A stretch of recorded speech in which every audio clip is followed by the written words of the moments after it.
Bonsoir à tous. Cathy Desplat, directrice du Festival Terre d'ailleurs. Isabelle Notaris, directrice adjointe du Muséum. Merci. Bonsoir à tous et bienvenue. Le Muséum et ses équipes sont très heureux de vous accueillir pour cette 13e édition du Festival Terre d'ailleurs. Et c'est une soirée sous le signe de la liberté qui s'offre à nous grâce à Mélusine Malander,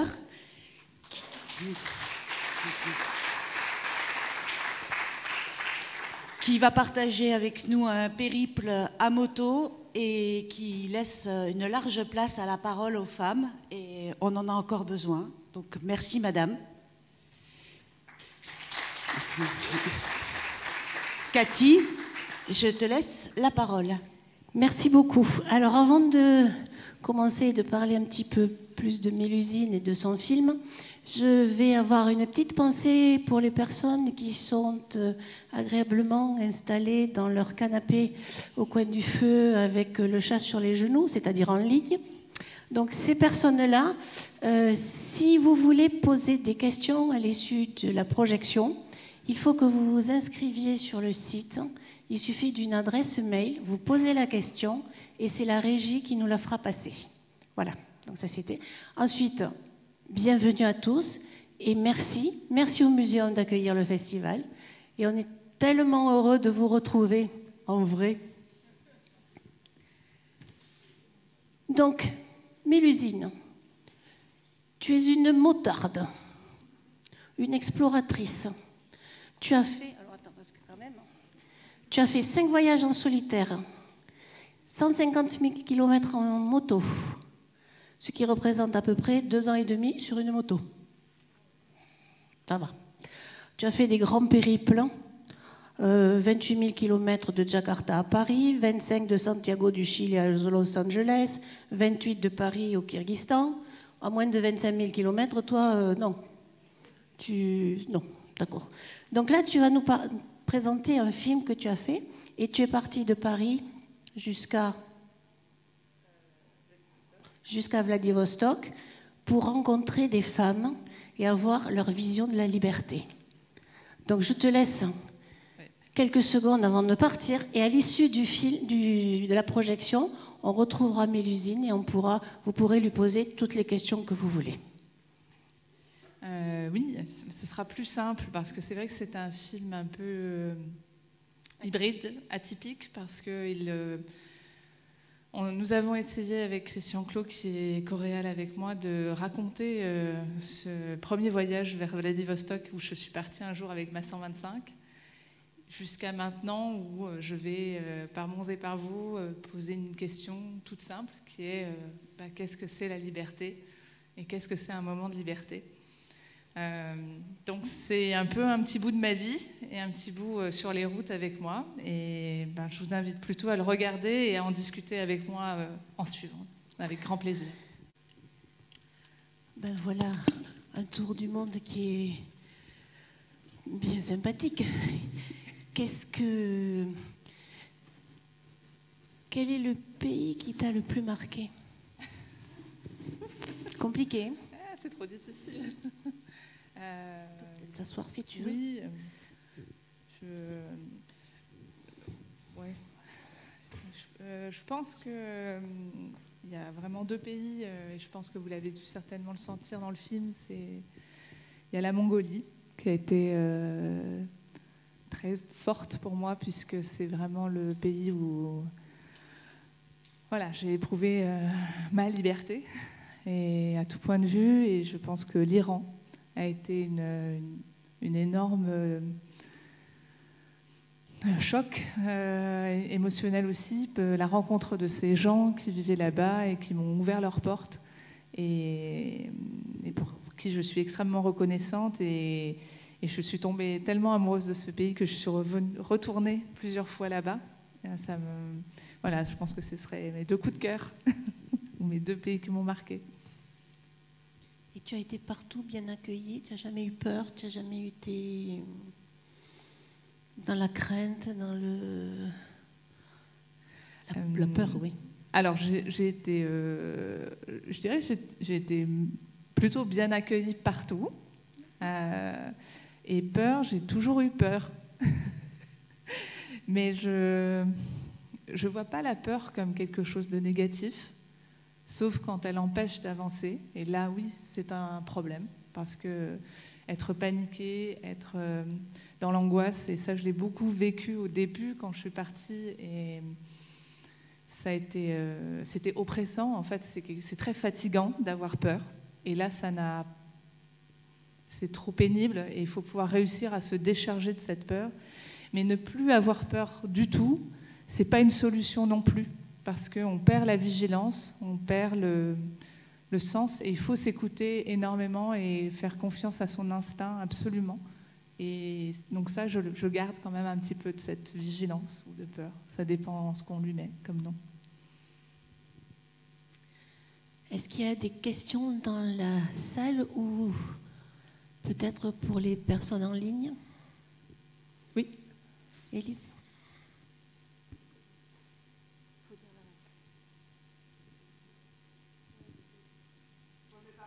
voilà, on répétera. On va répéter la question, allez-y.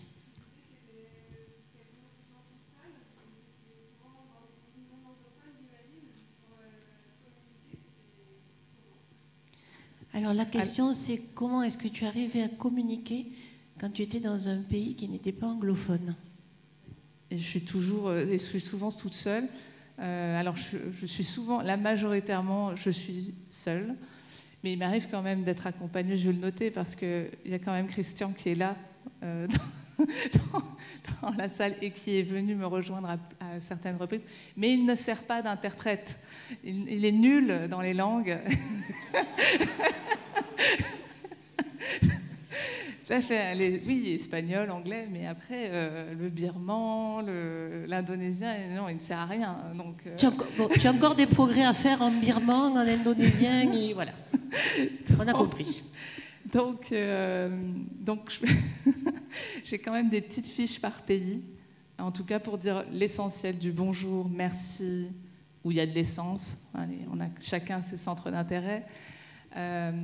Ensuite, j'ai aussi mes questions qui sont écrites et traduites, et en phonétique aussi, parce que parfois les gens ne savent pas lire. Et je vais faire traduire plus tard, parce que poser des questions, à certains moments, c'est compliqué, vous l'avez entendu. Moi, je ne fais que passer. Donc, et parfois, poser la question de la liberté a tout à fait un contexte un peu politique qui peut être plus difficile.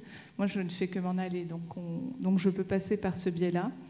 Et sinon, je vais faire des mimes. Je suis douée en mimes et en dessin.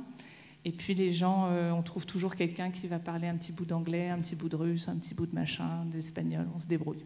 Tu parles russe? Comme un bébé. Ah. Très bien, quoi. Et tu restes longtemps dans chaque... On a l'impression dans le film que tu passes et que tu ne restes pas dans les villes ou dans les maisons. Mais bon, c'est peut-être les besoins du film. Mais est-ce que tu restes quelque temps dans les familles? Oui, ça m'arrive de rester. Ça dépend. C'est vraiment... c'est au hasard, et puis c'est comment je me sens, comment je ne veux pas peser non plus dans ces familles-là. Dans les villes, j'essaye de pas trop rester parce que c'est pas forcément les endroits que je préfère, mais il y a vraiment de tout. Il y a des gens aussi où je vais rayonner, donc je vais les voir plusieurs fois. Au Rwanda, c'est un tout petit pays, on peut le traverser en même pas une demi-journée, donc je passais mon temps à revoir les gens. Donc je restais pas forcément longtemps, mais je retournais.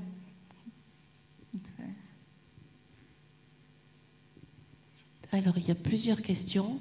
On va demander... Alors, oui, dites-le de vous de voir.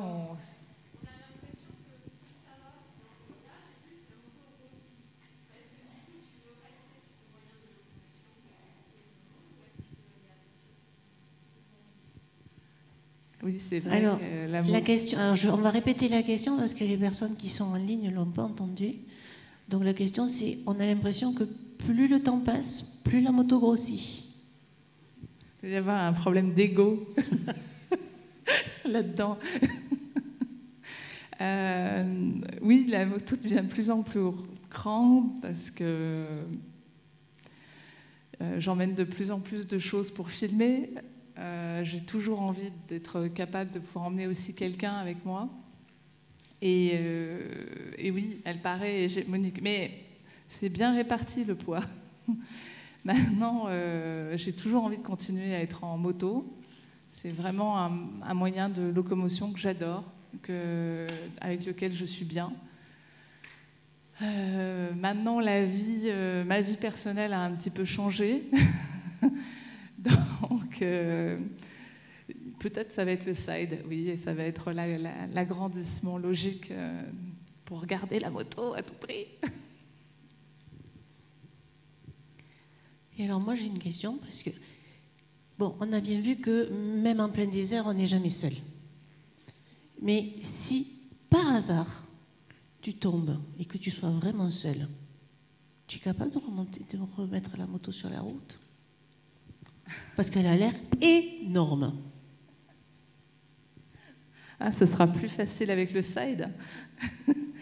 Quoique...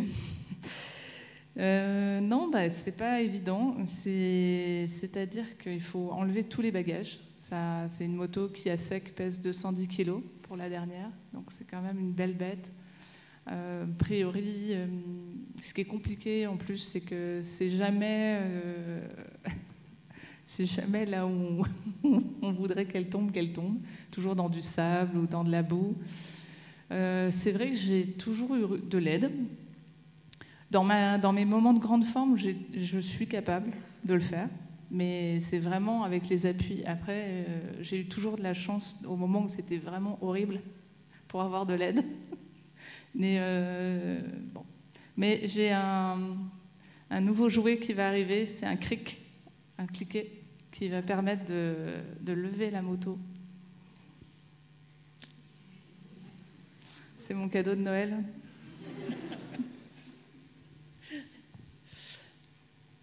Des questions? Oui.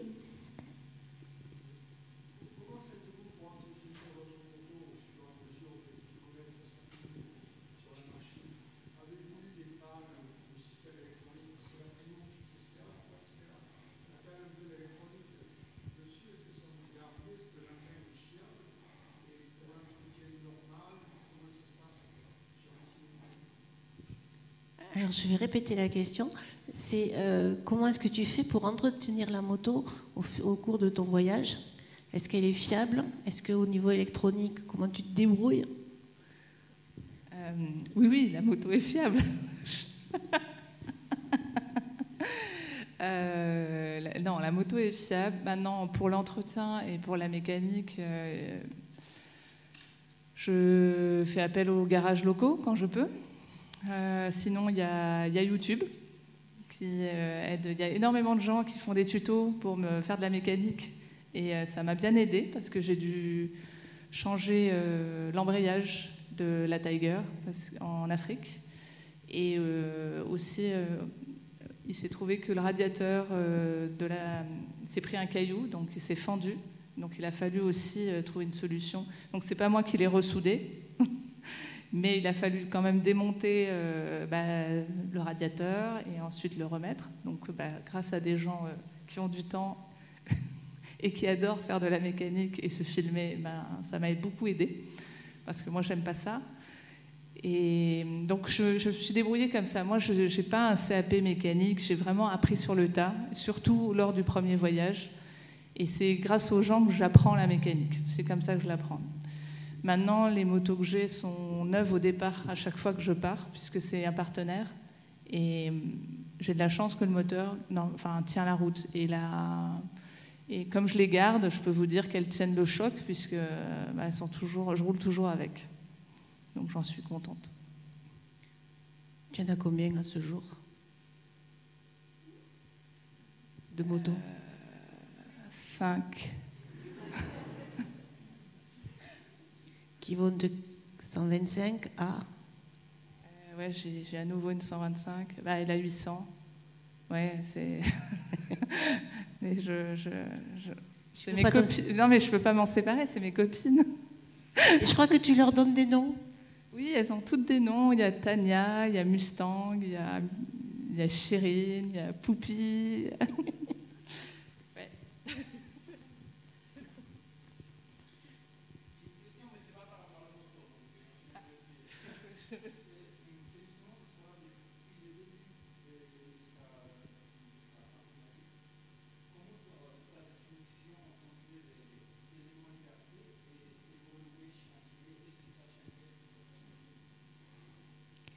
Alors, je vais essayer de répéter la question.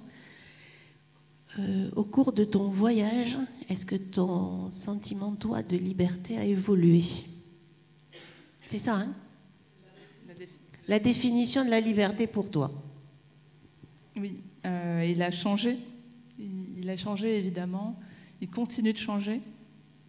Parce que, vraiment, lors du premier voyage, c'était, je dirais, j'avais dans l'idée que c'était vraiment d'aller où je voulais. Vraiment physiquement, en fait. C'était quelque chose de très physique.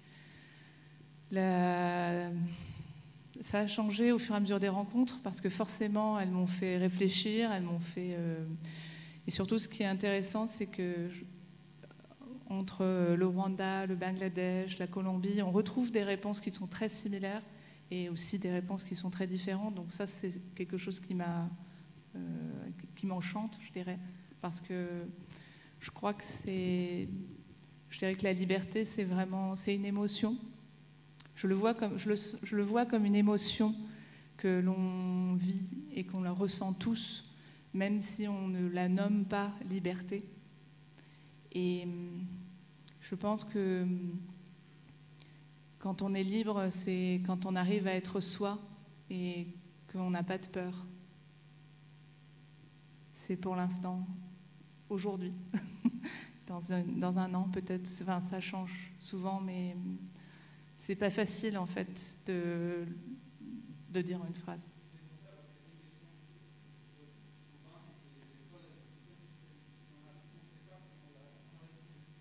Oui, mais c'est d'ailleurs, si je vous demandais, là, qu'est-ce que c'est la liberté? C'est quoi pour vous?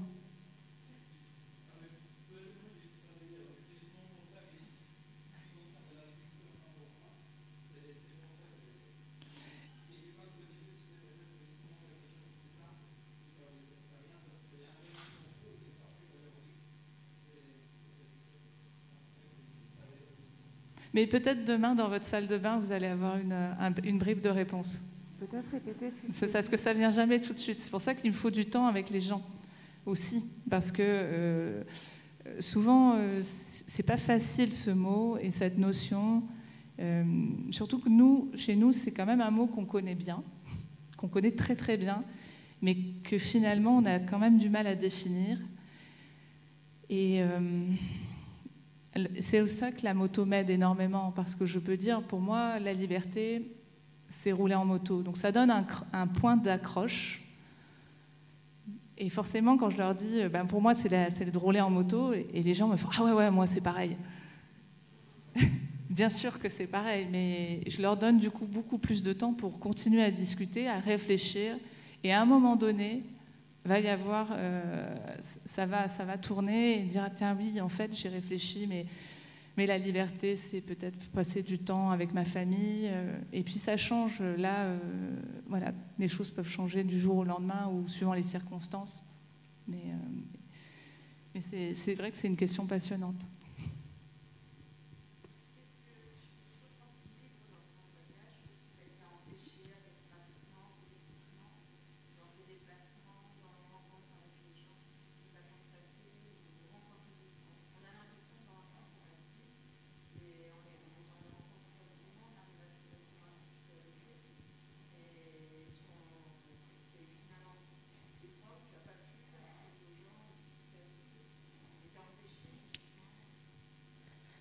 Alors la question c'est, est-ce que tu t'es toujours senti libre dans tes rencontres? Est-ce que tu n'as pas été empêché? Est-ce que tu n'as pas reçu des difficultés à rencontrer les gens? Aussi, il y a eu des moments de grande frustration, évidemment, des moments, forcément, il faut bien... C'est là qu'on se rend compte quand même qu'on a un passeport plutôt génial quand même, et qu'en Europe, on peut passer d'un pays à l'autre. On a oublié ce que c'était de passer une frontière. Donc déjà, rien que ça, c'est assez fantastique. Après, à certains moments, oui, humainement, il y a des empêchements. J'en ai pas eu, j'ai jamais été séquestrée, mais il y a des moments de frustration, comme on voit en Indonésie, où où j'ai pas forcément... j'aimerais que cette jeune femme me réponde, mais c'est son oncle qui répond à sa place. Et souvent, il y a des moments où ce sera comme ça, où il faut que j'accepte que cette situation se passe de cette manière-là. Donc il faut apprendre à être patient, il faut apprendre à aussi comprendre qu'ailleurs ça se passe différemment. Et donc un peu, voilà, on apprend l'humilité avec ces expériences. Donc elles font grandir quand même. Mais ça montre aussi à quel point certaines choses peuvent être plus faciles chez nous. Et cette personne-là, tu n'as jamais pu arriver à la rencontrer toute seule, sans l'oncle En vérité, quand je regarde maintenant a posteriori cette interview, c'est une personne qui est hyper accessible sur Facebook. Elle fait de la moto. Elle est assez extraordinaire comme modèle féminin en Indonésie. Mais je lui ai posé une question qui était très compliquée pour elle, qui était c'est quoi la liberté pour toi en Indonésie? Et en posant la question en Indonésie, je posais une question aussi très politique, sans m'en rendre compte. Et c'était très compliqué aussi pour elle de répondre à cette question-là. Sur le coup, j'étais un peu fâchée et frustrée, parce que mais il y avait tout un contexte tout autour qui fait que c'était difficile pour elle pour certaines réponses, tout ce qui tournait à la moto, c'était facile, parce que c'était son univers, son rêve et sa liberté de pouvoir rouler en moto. Mais après, le reste, c'était compliqué de l'aborder. Je trouve que on a trouvé intéressant de montrer cet exemple, parce que souvent, il m'a fallu passer par l'homme, le père, le mari, l'oncle, pour pouvoir parler ou faire des interviews auprès de certaines femmes. Mais je vais quand même remettre les choses à leur contexte, et c'est ma question qui est quand même très dure en fait. Dans d'autres endroits, poser la question qu'est-ce que c'est la liberté en France, on dirait juste franchement, on n'a pas de liberté. On est toujours râleurs, nous, tu sais. Parce qu'on serait bien râleurs et parce qu'on serait bien français. Et puis d'autres gens diraient c'est génial d'être en France. Mais là, en Indonésie, dans ce contexte-là, ça pouvait faire un petit peu peur. Je m'excuse, je vais juste donner une petite précision. Viens dans la lumière, parce que quand même, Christian est... Et enlève le masque, on te comprendra mieux. Très long par rapport à ça, mais juste, comme on réalise les films, on passe beaucoup de temps, on a des milliers d'interviews en fait. Et on a aussi un rôle important, c'est de ne pas mettre en danger les personnes qu'on interviewe. Donc les personnes qui sont dans les films, on peut les mettre dans les films parce qu'on sait qu'elles ne sont pas en danger par rapport à ce qu'on fait. Il y a des interviews qu'on ne mettra jamais dans les films. Et donc oui, il y a des empêchements par rapport à ça, parce qu'on sait que si on révélait une personne ou un lieu, on pourrait poser problème à ces personnes. Donc il faut avoir cette vision-là aussi, que, comme le dit Mélusine, quand on parle politique, on rentre dans quelque chose qui est réellement tendu dans certains pays. Et nous, on ne peut pas se permettre, évidemment, on fait très attention à ça, de mettre quelqu'un dans une situation périlleuse parce qu'on a envie de faire un film. Donc ça, c'est un point sur lequel on est extrêmement attentif et qui, effectivement, parfois questionne, évidemment, la notion de liberté. Malheureusement, ces interviews-là, vous ne les verrez pas. Oui, en Birmanie, c'est arrivé plusieurs fois qu'on fasse des interviews. Et en fait, la personne, à la fin, dit en fait, j'ai pas envie que tu le diffuses. Et du coup, je ne l'ai jamais diffusé. Mais j'ai passé du temps avec elle, et par rapport à cette confiance-là, on ne l'a pas fait.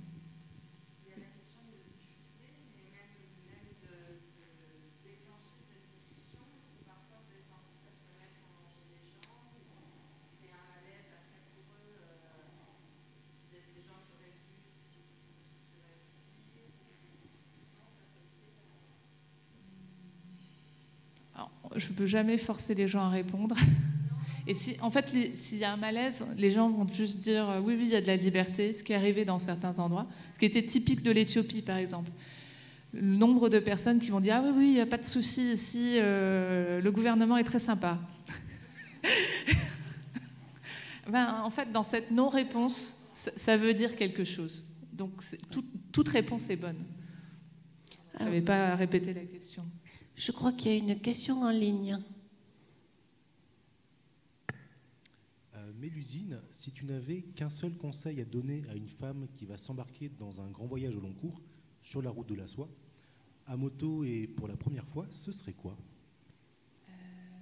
Pars. Mais n'hésite pas. Vas-y. Et écoute ton instinct. Voilà. Mais bon, il faut partir. Parce que, tout simplement, parce qu'on peut dire plein de bons conseils, mais souvent on ne les écoute pas. Et il n'y a qu'en voyageant qu'on se rend compte de ce que c'est que de voyager.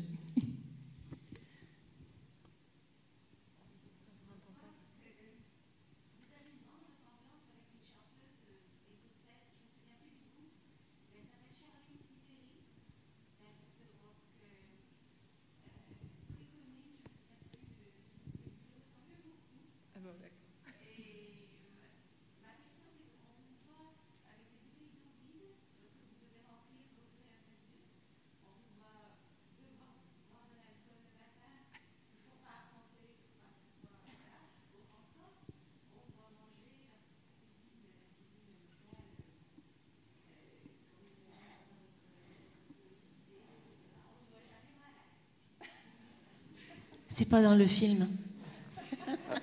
Alors je vais répéter. Je dis Mélusine, on te voit boire de l'alcool le matin, manger local avec des bouteilles vides que tu dois remplir dans à de l'eau qui est peut-être pas aussi pure que celle qu'on a ici, et on ne te voit jamais malade. Ouais, c'est la chaîne, elle a refusé. Il fallait pas montrer ça. Dans un des épisodes. Mais non, ils n'ont pas trop aimé. Non, je mange de tout. Je fais quand même bien attention. De toute façon, je dirais que on peut difficilement refuser de la nourriture à quelqu'un. La seule chose sur laquelle j'arrive, et bon, c'est compliqué, en fait, le plus dangereux pour moi, c'est l'eau. Tout ce qui est nourriture, c'est bouilli, même l'alcool, bon, c'est fermenté. Voilà, je ne justifie pas ma consommation d'alcool. Mais c'est l'eau le problème. Et c'est très, très, très délicat quand vous êtes dans un pays où les gens, ils n'ont pas énormément d'eau, ils vous en offrent. C'est un cadeau quand même. Et c'est microscopique, mais il peut se passer beaucoup de choses dans ce verre d'eau. Et là, bon, ben, il faut un petit peu se dire, bon, ben, ça va passer. Et de temps en temps, ça passe pas. Mentalement, il y a quand même beaucoup de choses qui passent, qui permettent de tenir. Mais j'ai quand même, pour être honnête avec vous aussi, j'ai des souvenirs encore dans mon estomac du Bangladesh. Je suis revenue avec une guardiase et je suis revenue avec d'autres saloperies et qui partiront jamais. Ils font quoi au quotidien? Oh bah, peut-être les gens n'ont pas envie d'entendre ce qui se passe dans mes toilettes. Ça va, j'ai pas mal au ventre, mais c'est pas, voilà, c'est pas agréable. Ça, je pourrais m'en passer. Ça se soigne pas. Et ça se soigne pas.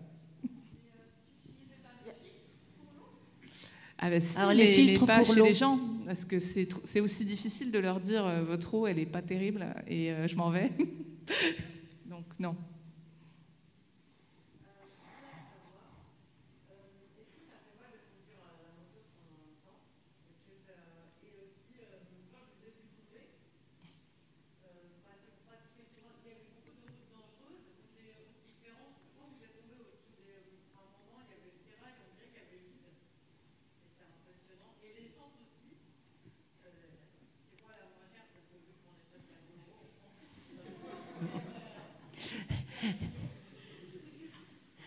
Alors la question, c'est, on t'a vu tomber, des fois près d'un précipice, et puis au niveau de l'essence, où est-ce que tu l'as trouvé la moins chère? Et moi, je vais rajouter, est-ce qu'on trouve facilement de l'essence partout? Et tu dois avoir des jerrycans avec toi. Oui, oui, oui, j'ai des jerrycans additifs pour justement prendre de l'essence et avoir plus d'autonomie. En termes d'essence, franchement, il n'y a pas le choix. On prend l'essence qui vient, il y en a de la verte, il y en a de la rose, il y en a de la jaune, marron, il y a tout ce que vous voulez. Il y en a même qui s'évaporent. Une fois, j'ai fait le plein, 19 litres, hein, mon réservoir, j'ai fait un plein à 21 litres, tellement ça s'évaporait. Donc, et après, en termes de prix, on n'a pas le choix non plus. Je prends l'essence qui vient. Alors, on prend la moins chère, hein, et c'est là où quand même la Tiger tient le choc. Je n'ai jamais eu à redire sur les moteurs. À certains moments, ça a pu brouter, mais c'est passé. Par contre, je voulais dire que l'essence la plus chère que j'ai eue, c'était $10. Et c'était à Katmandou, au Népal, quand il y a eu un embargo par l'Inde. Et là, c'était toute la population qui souffrait d'un manque d'essence, d'un manque de médicaments, d'un manque de choses essentielles. Et là, au marché noir, on trouvait de l'essence, mais à $10 le litre. Donc, il fallait attendre que ça baisse. Et puis, des gens faisaient la queue. À la station-service normale, le prix était normal, mais il fallait entre 2 heures et 4 heures de queue. Donc, des gens passaient leur journée à aller à la station-service, remplir leur jerrycan, enfin remplir la moto, ils n'avaient pas le droit de faire les jerrycans, rentrer chez eux, mettre dans des jerrycans pour le vendre au marché noir et refaire la queue. Comment ? C'est une job. Ah oui, certains 2 jours de queue, oui. C'était, et on était rationné en termes de litres. On devait, je ne sais plus, tu étais là, 10 litres à chaque fois, non, pas plus. Mais sinon, à part ça, on trouve de l'essence quasiment partout. Et sinon, on peut siphonner 1 litre ou 2. Ça se fait assez facilement avec un tuyau. Moi, avec la moto, je n'ai pas besoin de beaucoup pour quand même faire un peu de kilomètres jusqu'à la prochaine station. Et sinon, les chutes, oui, il y a des moments où il y a des précipices, mais... Tu tombes de l'autre côté. Voilà, c'est ça, je tombe de l'autre côté. Ça, moi, je trouve que c'est plus facile en moto que quand on est en voiture et que vous avez un camion qui arrive en face. Et là, il n'y a pas la place, hein. Donc, je me trouve assez bien lotie en moto.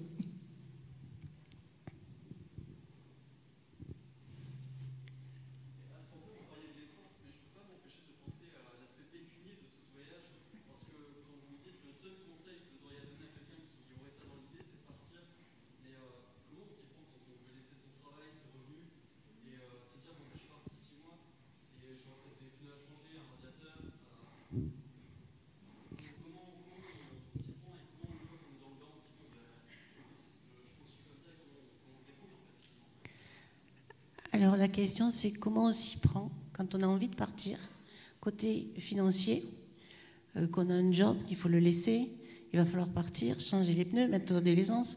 En gros, comment est-ce que tu finances tes expéditions? C'est un peu ça. C'est une bonne question, mais c'est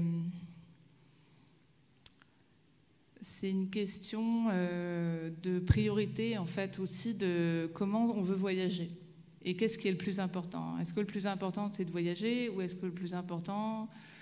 ça dépend du confort aussi qu'on est prêt à mettre dedans. Le premier voyage que j'ai fait, je suis partie avec une 125 qui était pourrie,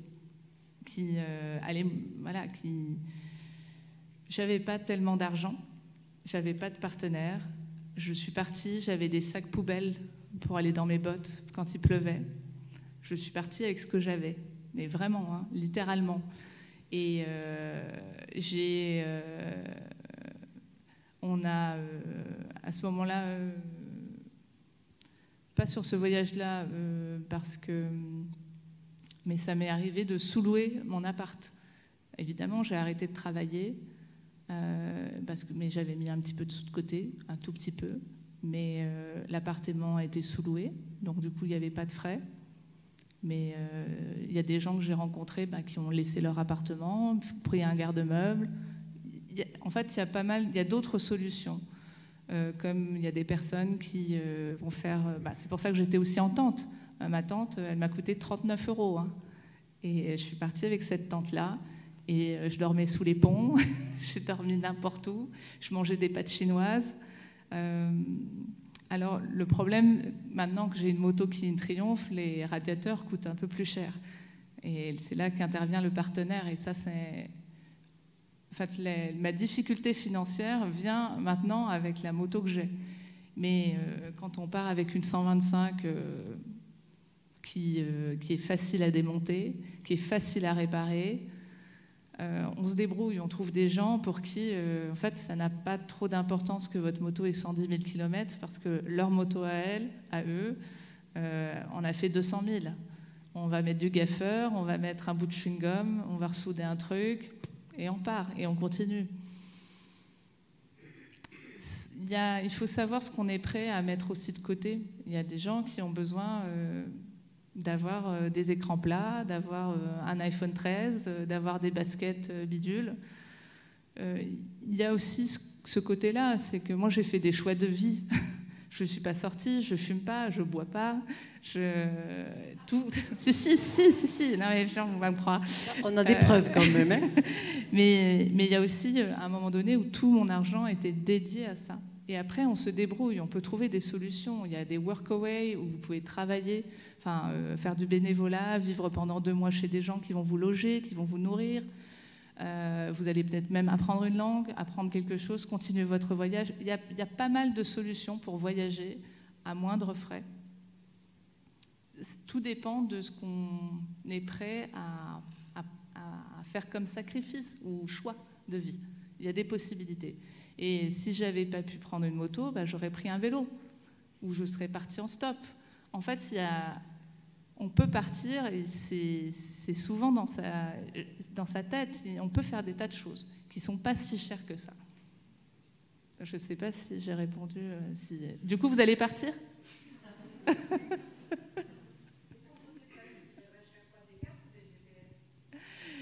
J'avais pas de carte, j'avais pas de GPS, pardon, et j'avais des cartes en papier. J'aime bien le papier. Et quand même, après 4e XP, à Jakarta, j'ai craqué.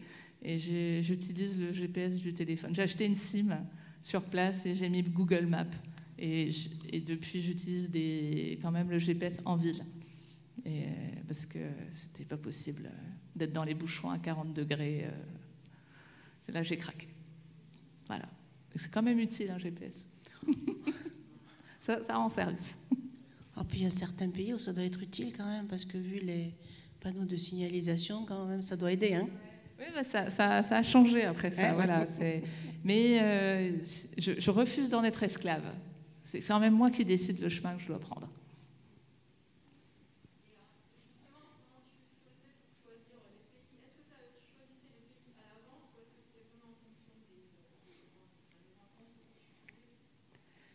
Alors la question c'est, est-ce que tu choisissais les pays au hasard ou est-ce que c'était en fonction des rencontres au fur et à mesure?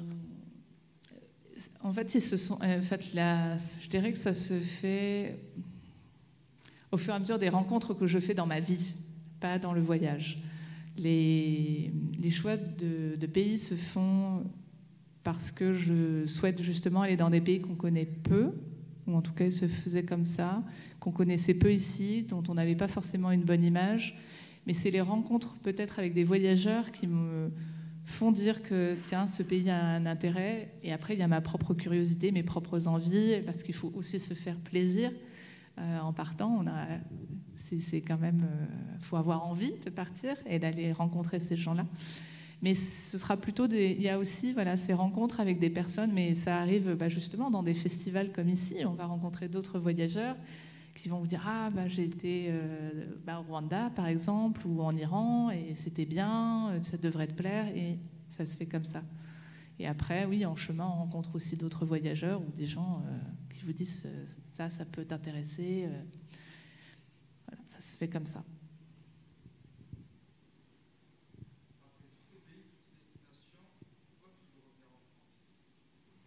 Mais c'est chez moi.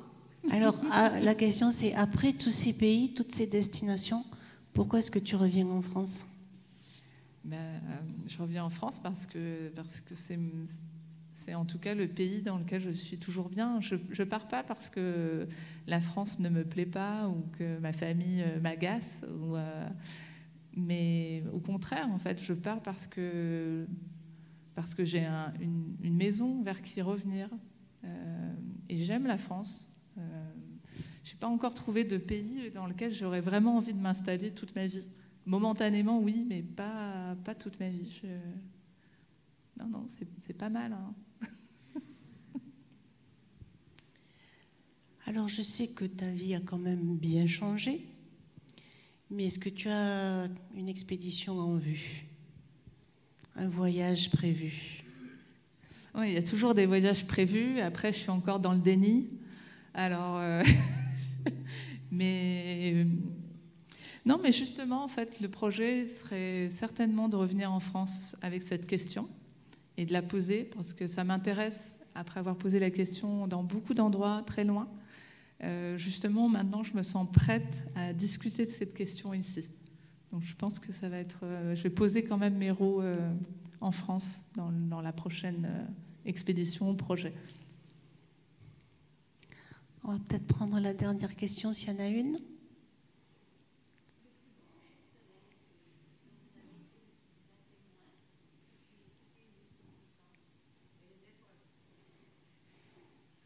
Alors, les plus beaux couchers de soleil et les plus belles étoiles, c'était où?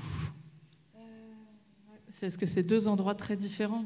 Je pense qu'un des plus beaux couchers de soleil, c'était en Mongolie, parce que c'est un pays où c'est très plat. On a une énorme... c'est comme une mer d'herbe, et le ciel est immense. Et j'ai vraiment vu de très, très, très beaux couchers de soleil là-bas. Et pour les plus beaux ciels étoilés, Atacama, c'est au Chili. C'est très, très sec. Vers Uyuni. C'est un peu la même région. Et là, le ciel est tellement pur. Il n'y a tellement pas de nuages, tellement pas d'humidité, que je crois que je n'ai jamais vu autant d'étoiles que là-bas. C'est pour ça qu'il y a les observatoires qui sont dans cet endroit-là. Mais ouais, c'est là. Oh, ça donne envie de revenir, d'y retourner. Allez, la dernière question, Christina. Alors, ce n'est pas une question, mais un grand merci à Mélusine qui nous apprend qu'on n'est pas libre, mais qu'on le devient. Parce que justement, on se croit, on est privilégié en France par rapport à d'autres pays. On sait qu'on a des libertés que d'autres personnes n'ont pas. Mais nous ne sommes peut-être pas libres de la même manière que d'autres le sont. Nous dépendons de la technologie, de plein d'éléments, de choses qui nous entravent. Donc cette question est bienvenue en France, en effet, mais j'ai beaucoup aimé cette affirmation. On le devient. Et ça nous donne des ailes. Ça veut dire que partir ne demande pas forcément de prendre, ça peut aider, une moto, mais partir veut dire aussi se libérer de ces entraves. Merci beaucoup. Merci. Merci beaucoup.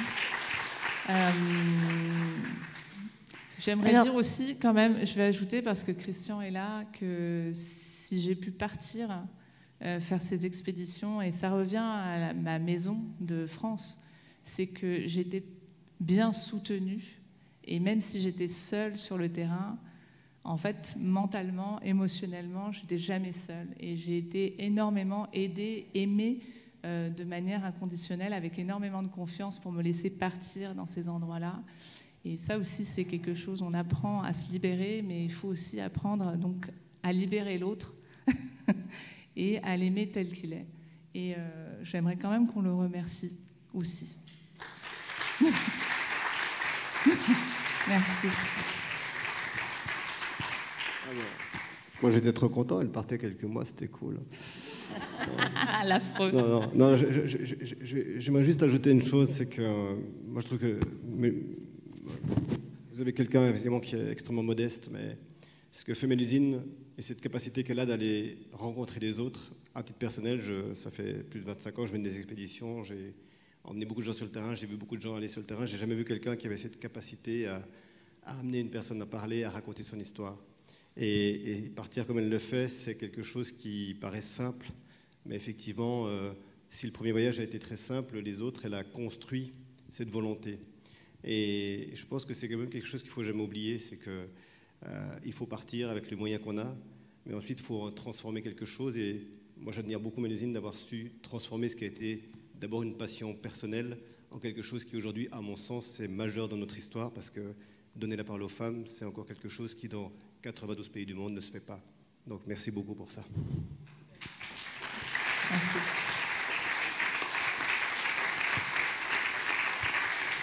Et on va vous libérer, vous.